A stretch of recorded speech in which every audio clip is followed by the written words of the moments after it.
Votre matinale info sur Europe 1. Raphaël Duchemin.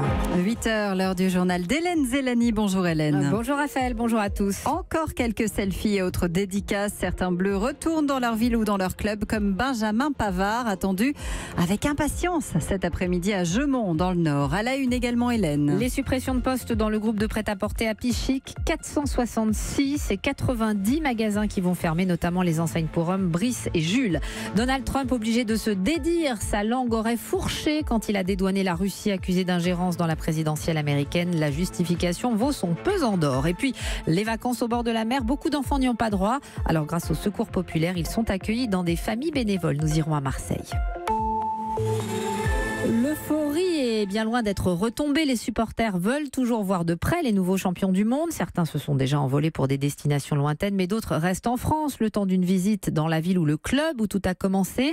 Jeumont, 10 000 habitants, près de Maubeuge, dans le Nord, prépare le tapis rouge pour Benjamin Pavard, buteur magnifique en quart face à l'Argentine. Kevin Tuillier. Presque inconnu il y a un mois, Benjamin Pavard revient cet après-midi en héros sur ses terres. Le visage et les cheveux bouclés du champion du monde sont affichés partout dans Jeumont. Une fierté pour Tristan, le cousin du latéral droit. Début novembre, tout le monde se disait qui est Benjamin Pavard. Ils ont tous été voir sur internet. Nous, on savait ce qu'il valait. Je suis très fier de lui. Je vais le prendre dans mes bras. On va tous lui dire qu'on l'aime. Les jeunes de l'US Jeumont seront présents pour l'accueillir. Benjamin Pavard y a joué près de 2 ans. Il est devenu un symbole pour le président du club, Hamza Farchiche. Il nous a procuré énormément de plaisir durant cette Coupe du Monde. Jeumont, c'est devenu un peu le centre du monde. Et je pense que c'est bien, il fait vite. Juste après avoir présenté la Coupe du Monde à Paris, il vient voir les Jeumontois et ça montre qu'il a encore beaucoup d'affection pour sa commune. Les Jeumontois ont prévu de chanter à l'arrivée du joueur de 22 ans, de lui raconter comment ils ont vécu ses exploits, comme son but sublime face à l'Argentine. Frappe instantanée, Lucas, on enlève l'araignée. Hop, Pavard glisse sur le genou et puis tout le monde est content. Antoine est le meilleur ami du latéral droit. Il n'a qu'une hâte, partager avec lui ces moments de bonheur. Je vais répéter toutes les actions qu'il a fait, toutes les prestations et encore le féliciter et dire qu'on est vraiment heureux qu'il soit notre proche. Le parvis de la gare risque d'être noir de monde cet après-midi. Plus de 6000 personnes sont attendues pour accueillir leur champion du monde. Kevin Tuillier à Jeumont dans le Nord pour Europe 1. Hier, Nabil Fekir était retourné à Vaux-en-Velin dans la banlieue lyonnaise. Samuel Umtiti à Fontaine-sur-Saône. Hugo Lloris à Nice. On ne sait pas encore si Kylian Mbappé fera la joie de ses supporters chez lui à Bondy. Quant à Antoine Griezmann, il sera demain à Mâcon. L'exemple des Bleus était en toile de fond des discussions hier à l'Assemblée sur les budgets du sport. Le député de la France Insoumise, Hugo Bernalicis, félicite l'équipe de France et en profite pour demander davantage de subventions pour les amateurs. Quelle compétition de dingue! Quelle victoire! Bravo et merci à cette équipe de France de football qui a remporté cette 2e étoile. Ce qui a fait la force de la France doit être pérennisé. Or, votre gouvernement le fragilise. Il faut que cette victoire profite à tous et qu'elle ruisselle sur la sphère amateur. Nous constatons la baisse des subventions publiques, ainsi que la suppression des emplois aidés qui venaient utilement compléter le bénévolat. Le sport amateur n'a pas à être rentable. Il a besoin de passes décisives, même si ça coûte un pognon de dingue. Réponse du Premier ministre Édouard Philippe. Ce qui a gagné, c'est un système qui repose sur des prises de responsabilité et parfois d'ailleurs des critiques vives qui sont formulées à ceux qui font des choix. Et je salue le sélectionneur Didier Deschamps. C'est un système qui repose sur une passion française pour le football. Certains la partagent depuis longtemps, d'autres l'ont découvert plus récemment, y compris dans vos rangs, monsieur le député. Voilà la réponse d'Édouard Philippe à l'Assemblée. Ce matin, 11 personnes restent en garde à vue après les incidents qui ont suivi le retour triomphal des Bleus à Paris. Le préfet de police Michel Delpuech, qui était ce matin l'invité d'Europe 1, estime que les groupes impliqués dans les violences n'avaient pas grand-chose à voir avec de vrais supporters. Ce sont pas seulement des casseurs, dit-il, mais des pilleurs. 8h04 sur Europe 1, plus de 460 postes vont être supprimés, Hélène, dans le groupe de prêt-à-porter à Pichic. Oui, il appartient à l'association familiale Muliez, qui détient aussi Auchan, Decathlon ou Pimki, une marque où un plan de départ volontaire a déjà été annoncé. Pour Pichic, 466 suppressions de postes, précisément 90 magasins fermés, notamment les 2 enseignes pour hommes Brice et Jules Aude-Vernuccio. Oui, et parmi les plus touchés, l'Île-de-France et le Havre, avec respectivement 24 et 25 fermetures de magasins. L'entrepôt Brice du Mans, qui avait fait grève le 25 juin par crainte des suppressions de postes, devrait aussi fermer d'ici avril 2019. Et si l'entreprise en arrive à licencier massivement, c'est le résultat de 7 ans de pertes, avec une baisse d'activité de 10% rien que cette année.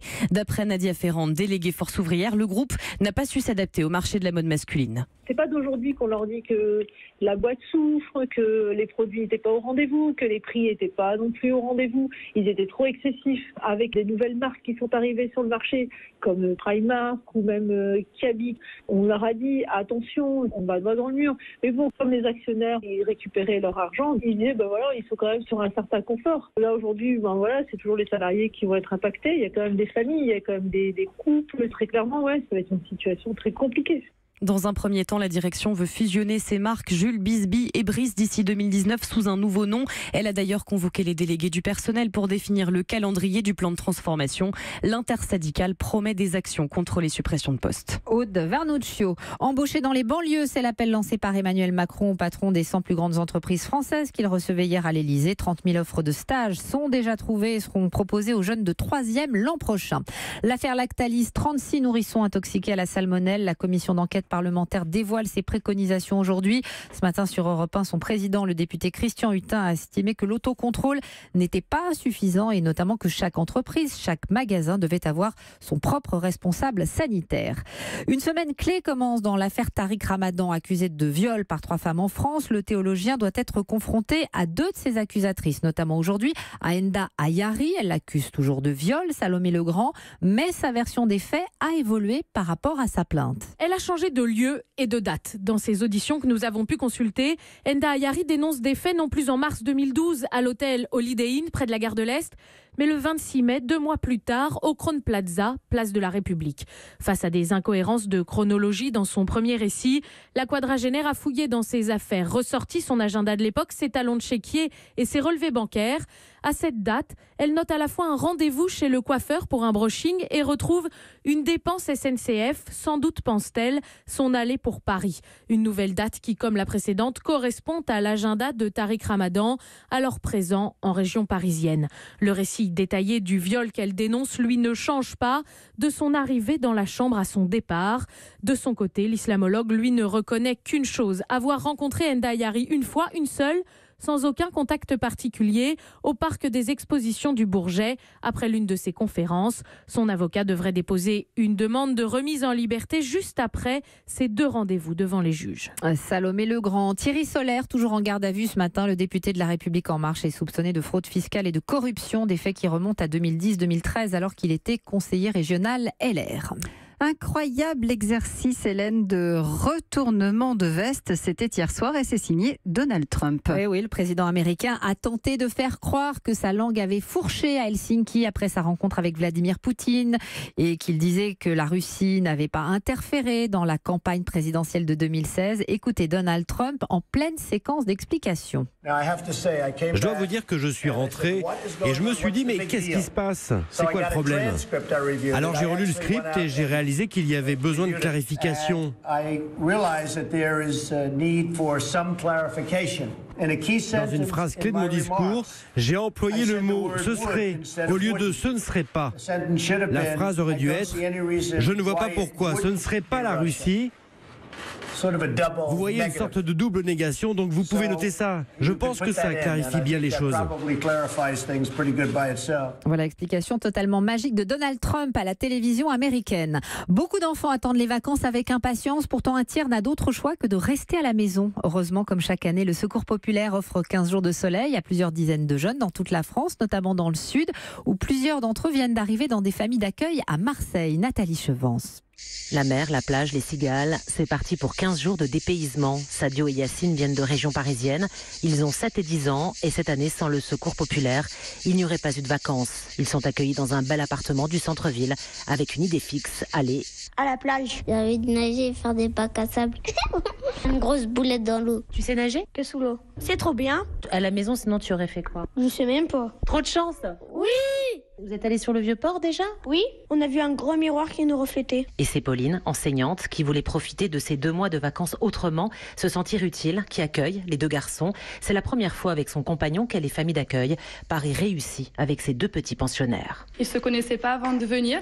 Ils s'entendent très très bien. Il n'y avait pas une petite crainte? Et je me disais que pour eux, c'est vrai que d'aller dans une famille qu'ils ne connaissent pas, très loin de chez eux. Pour Sadio, le plus petit, c'est la première fois. J'ai pu avoir les familles au téléphone avant. Savoir qu'il y a des enfants qui n'ont pas cette chance de pouvoir partir en vacances. chance d'habiter dans une région qui est parfaite pour les enfants l'été, avec la plage pas très loin, le soleil, c'est que du bonheur. Et sachant que de plus en plus de familles n'ont pas les moyens d'envoyer leurs enfants en colonie de vacances, le Secours populaire lance un appel à tous ceux qui pourraient accueillir un petit le temps d'un été.